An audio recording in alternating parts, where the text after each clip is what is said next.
Good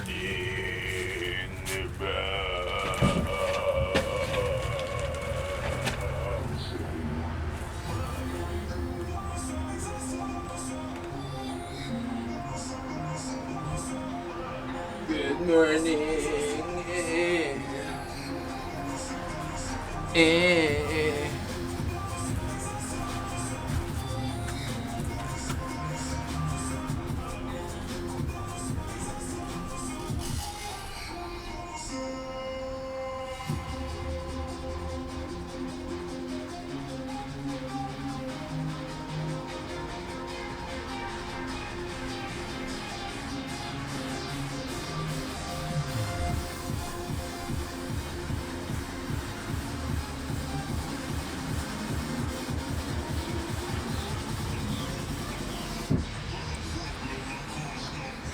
Showed Mr. Howard the painting.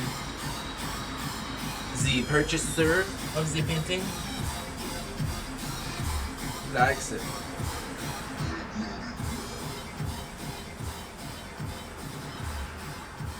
It's pretty good when an artist likes your work.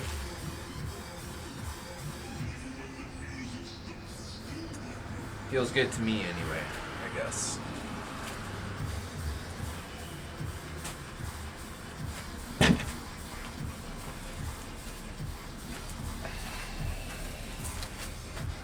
By the way, hi.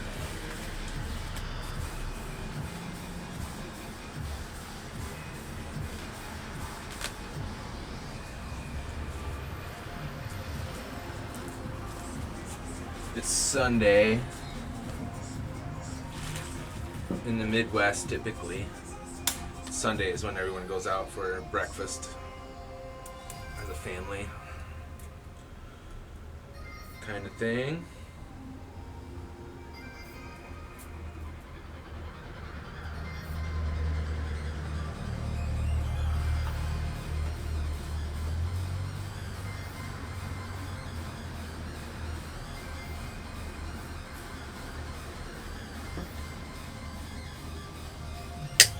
But I'm eternally alone, so I never get to do that.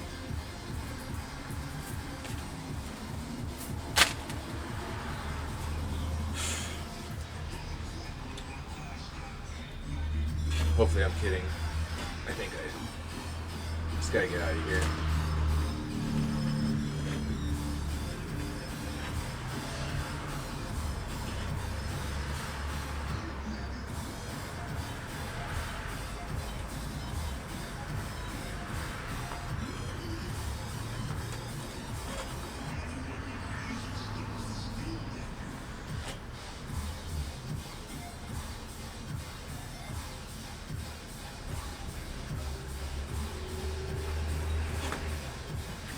And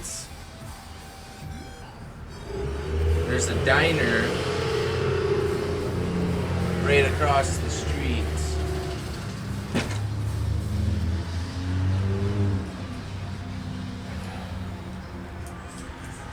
There's about 20 people lined up outside the door. That's how busy they get.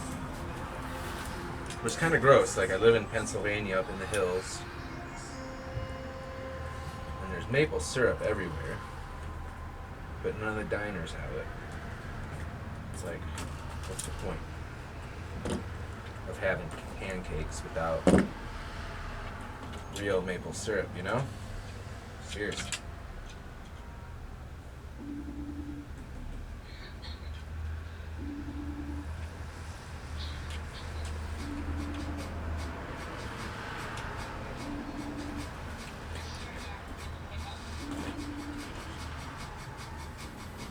Also, they have this stuff called Scrapple. I guess it's kind of unique. It's the Appalachias.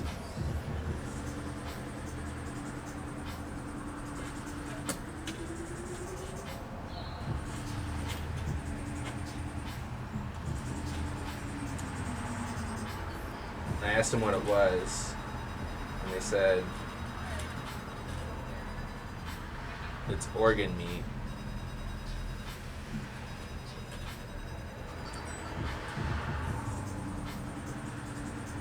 So I asked what kind of organ meat.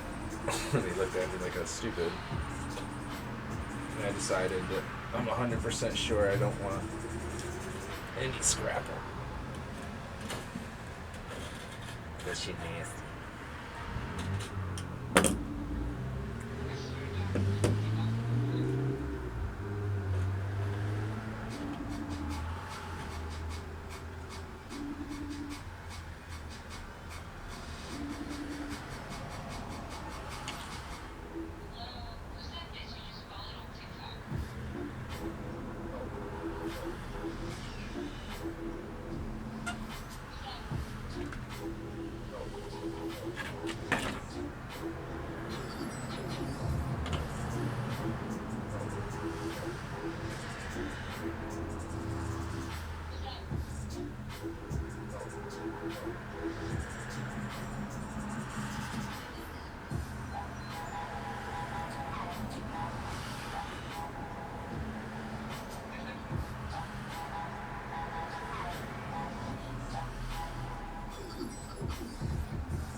Found out I'm obese.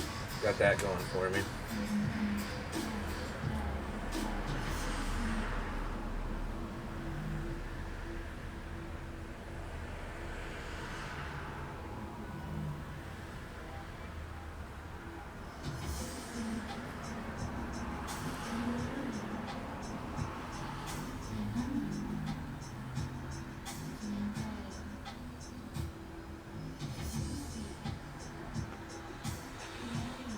Guess we won't be doing too much talking today.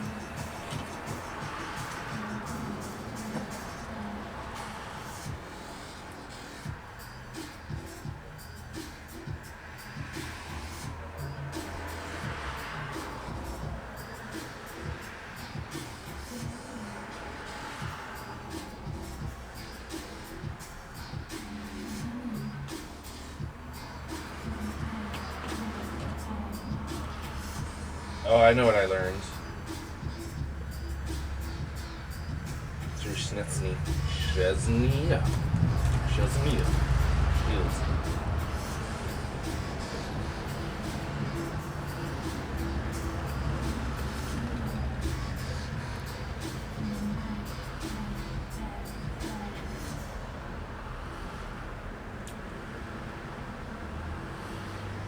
Just wrote this down today. If I connect with anyone on like any kind of emotional level or heart level or whatever, or if it's someone I'm having sex with but maybe there's not a heart connection, which is more often than I'd like to admit, that probably represents the majority.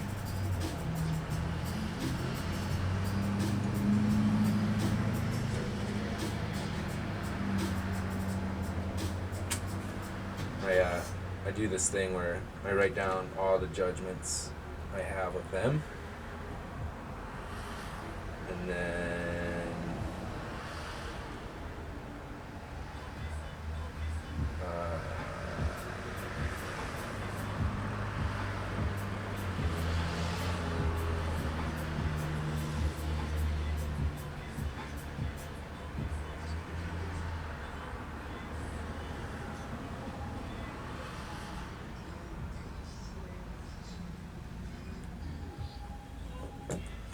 and then I put them. I'll take one resentment at a time, one judgment.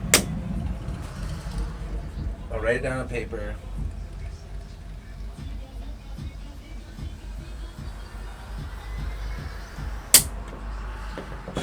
But I'll take it into meditation and prayer and all that, and ask myself, like, is this a projection? You know? Which they are 100% of the time. Which is quite annoying, I assure you. But that's what I do. I use the pain of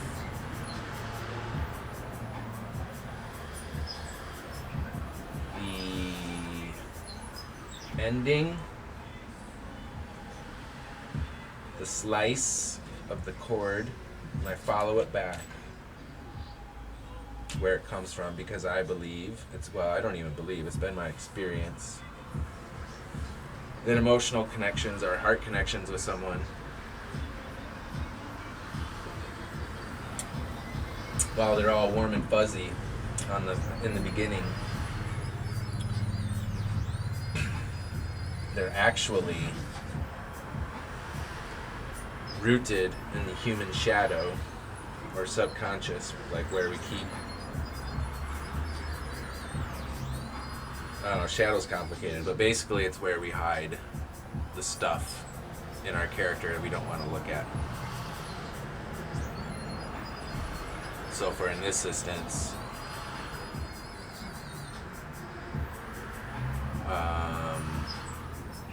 I wrote down attention seeking and needing validation. That's something I saw in her. And so it's like, okay. Maybe that's true, maybe it's not. Nothing I can do about that. But where in my life do I do those things? Where am I trying to validate myself with external attention, you know? And it was painful, but if you take it into meditation, you can take a snapshot of that judgment and use that as like a, I don't know, I guess kind of like a road to its source, right? Because if I'm projecting, then that means I'm projecting something inside I don't want to look at. That's the good thing of judgments, is like they'll mirror in you what you need to look at to grow spiritually. And so I traced that all the way down, and I started getting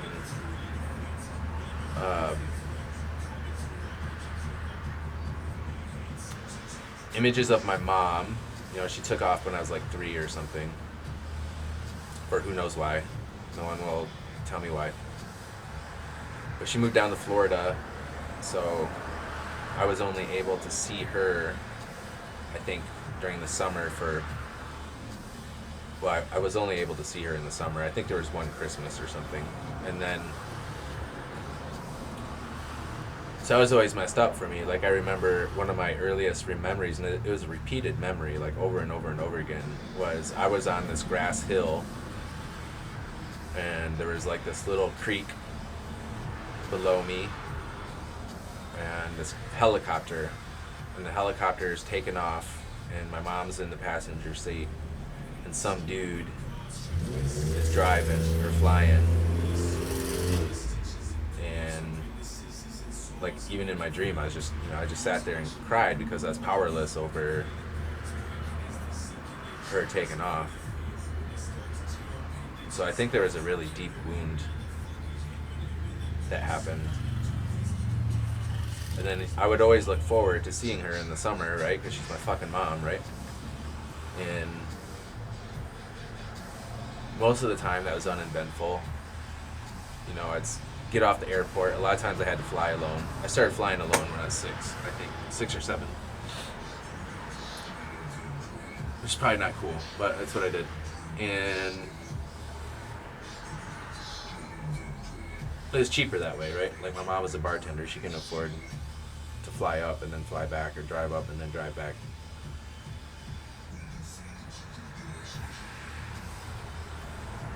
But when I would get off, come out of the terminal, I'd run up and hug her, you know, because she's my mom. And then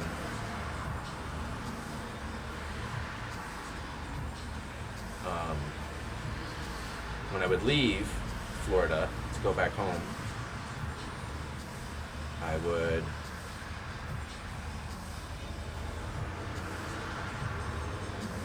cry, basically. Like I'd be sitting in the window seat of the airplane looking out, and as we're getting onto the runway, usually I would just start, crying because I miss my mom already.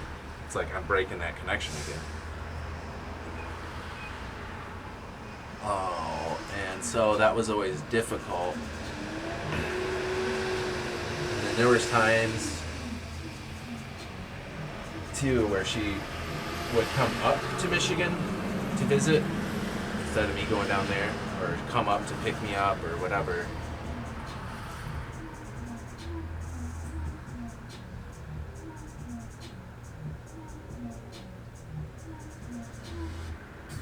And I remember one time in specific, she was heading up to New York, Buffalo, New York, because that's where her boyfriend lived.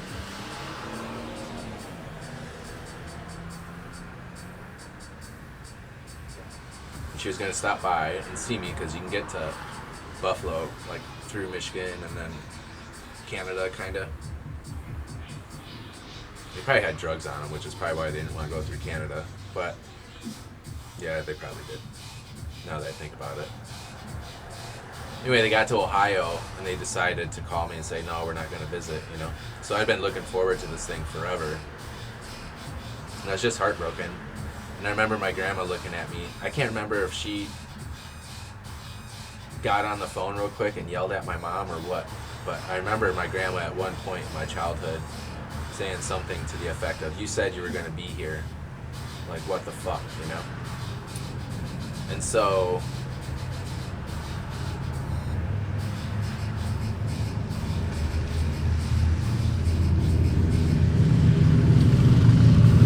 like that's my introduction to what love and female relationships is. Like I have to, if I don't make it happen, then it's probably not going to happen, kind of thing. Or like I am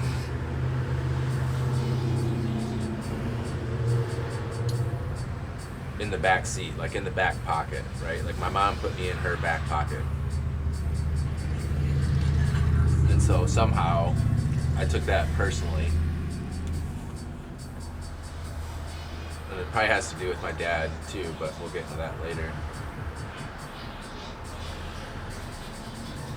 But definitely, fueled this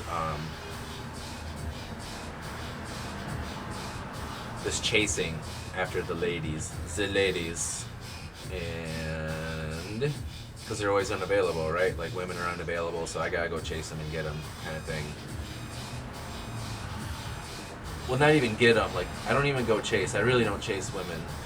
Like I'm waiting for one time in real life for someone to tell me I chase women. I'll be like, yeah, I chase women.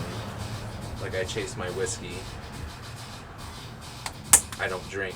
I just want that to happen in my life so bad because it makes no sense. Anyway.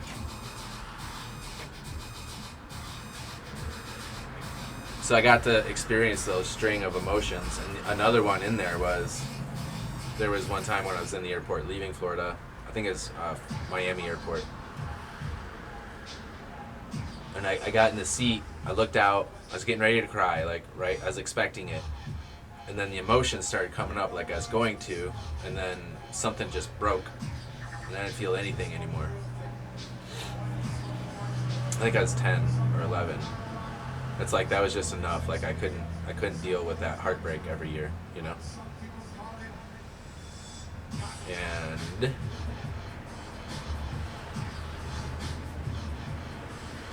I really can't think of anyone aside from perhaps Christina, whom I wasn't ready for love of any kind at that point in my life. That filled that like had this like a similar like warmth and feeling to it. I know it's pretty Freudian, but I think there's a lot of truth to that, right? Like I am naturally attracted to women that are unobtainable to a degree. Like with Christina, she was, well, I mean, she was the prettiest girl of all of our little group, for sure. And everyone had dated her already. Like, you know, not dated, but like literally just took her out to movies or to dinner. Like, they didn't do anything sexual except for maybe kiss. And then of all the people that were trying to be with her, you know, I was the one that sealed the deal, I guess. But she had that fleeting, like, you know, get close, go away, get close, go away kind of thing. We both did. So there's a lot going on there, and I had to revisit those memories over the last or probably a week. Just because of the going-ons or the situation with Shazzy.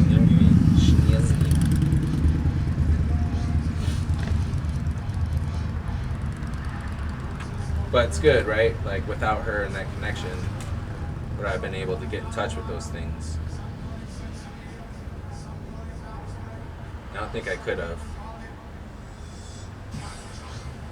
And it's really opening the door to my observation of other relationships, too. Where, like, they were actually pretty healthy relationships, like the ones I actually tried at. All of, like, you know, 4, 3. They're actually pretty healthy. I just didn't, them or me didn't know how to travel those connections down to where they come from. And so they would just keep coming up over and over and over again. I just didn't have the skills, you know. And it hasn't been since I've been here that I've been able to really, really, really learn those skills. Like, I had very rudimentary experience with them, but since my study with Kali and Hinduism, they've gone to a whole new level. Like, it only takes me a few days now per judgment, right? Like, that was one judgment / projection I had, was that I have to earn love or chase it or whatever. Validate myself with external things. Like, I have a whole list of them, and I've been powering through them very well. I'm proud of myself, I guess. Like, I've been running away from this stuff all my life, and now it's finally, you know, like, finally.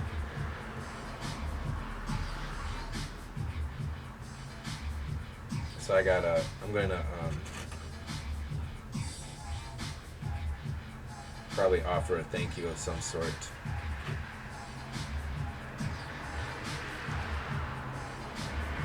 To Schnetzny someday. I'm pretty sure she's pretty pissed off at me right now. Or disgusted or something.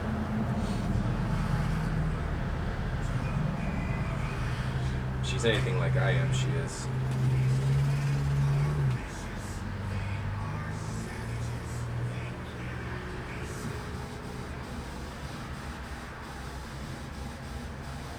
I started feeling like I was being put in her back pocket, you know? Like, in case she couldn't find anyone locally. Look, at least she's got me. Kind of like what my mom does. That's how I trace back to those memories.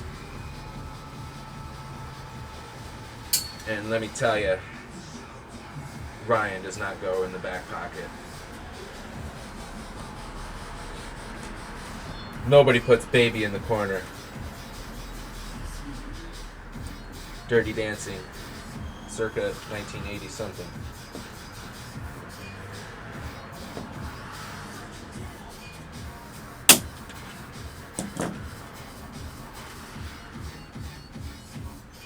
It's my way of standing up for myself, but I wasn't very skillful in it.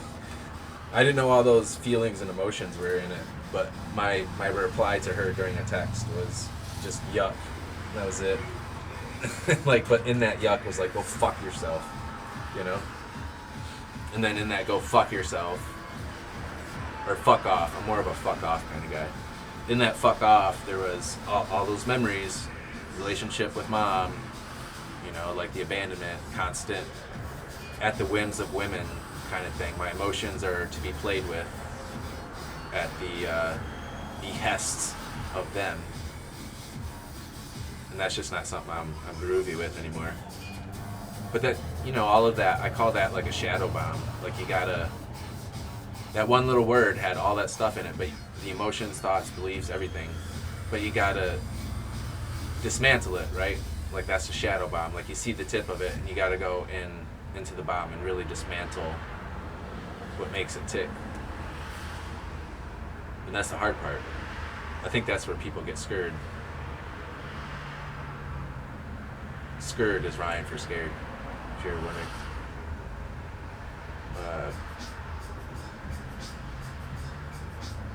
It's hard. It's scary. It is scary. When you start doing that, everything in you wants to run and leave and do something, you know, like play video games, go date. I can't fucking date here. Do some cocaine, which I may or may not do again. Look at steroids. See what next cycle you want to do. Whatever your boat is, you know?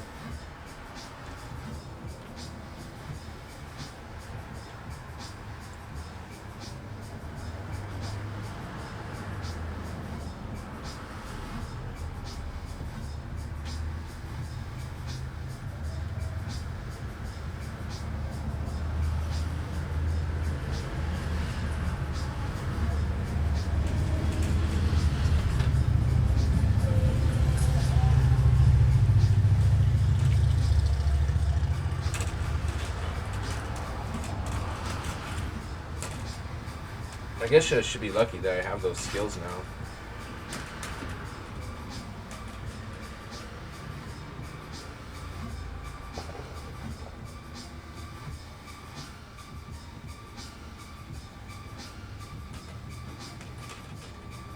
I think I've come to grips though that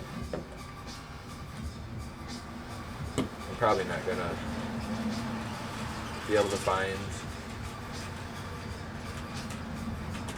someone with that kind of depth, you know, as far as a life romantic partner. Just, I don't know. It doesn't seem feasible.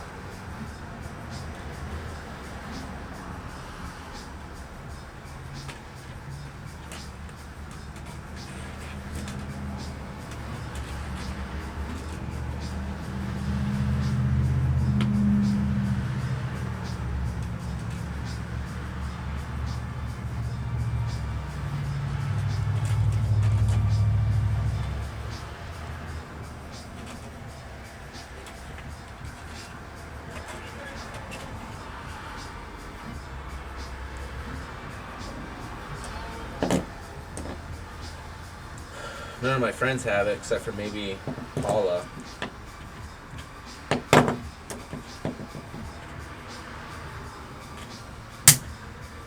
But I never hear her talking about it like the way I do.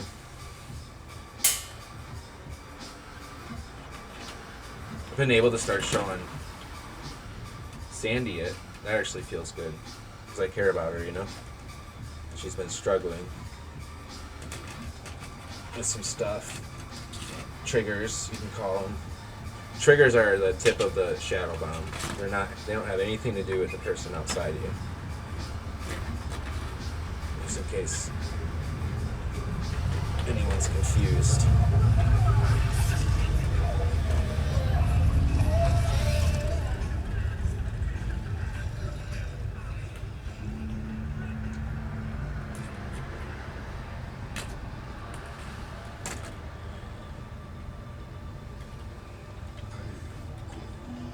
Fucking pain in the ass.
Now, where can I put this bad boy?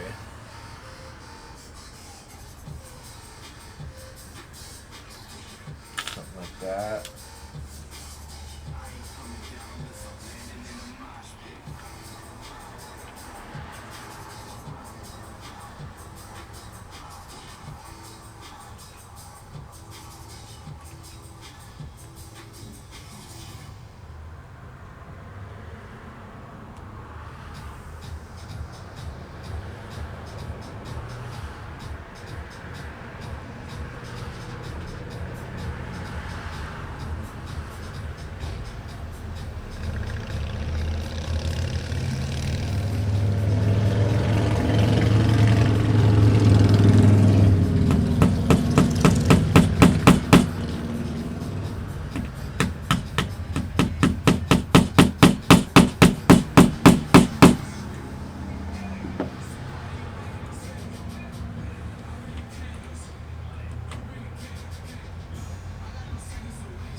Fucker.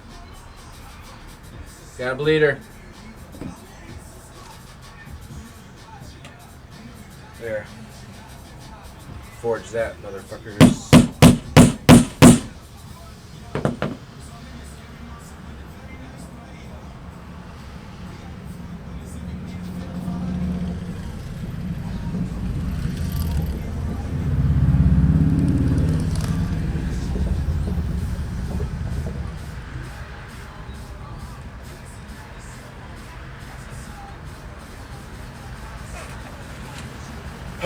Yeah, so it's been an emotional week.